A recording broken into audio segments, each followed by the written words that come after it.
health card daw yun. Talamin ako ng tito ko. O kumusta register ka naman? Ano ba yan, tito? Bakit naman ganun yung in-offend ko? Hindi naman sa office, ang dami-daming tao. Tapos, pinapunta ako sa may San Miguel. Tapos, nagbibigay ako ng mga prize na hiring kami, yung hiring kami. Ano ba yun? Tama! Yung mga ano ba yan? Oo. Yung mga hire mo, ganun din, magbabayad din sila. Oo, magbabayad din sila ng 1.5. So, 1.5 na yun, meron kang 500 yan. Bawat per head yun.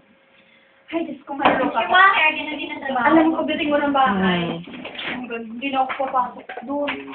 Magbabayad ka doon. 2.5 yata binayad ko kasi area manager daw. Pag nagbayad ka doon, magbabayad ka ng 1.5. Supervisor ka na. Area manager.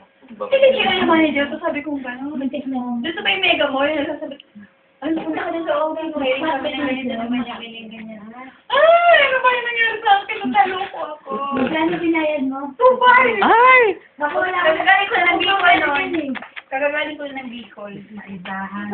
Alam mo yun, parang naghahanap ka na ng mga trabaho. Alam mo na, tapos ganun pa. Paano na lang yung ibang mga iskon? Nang utang pa ng 2.5. Sabi ko, utang ako eh. Yun nga, di ba? Yung mga tipong mga nakakaawa na... Sabi sa akin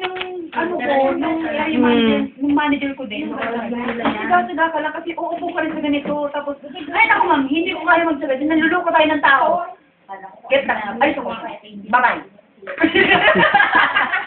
Nabigla sila lang sa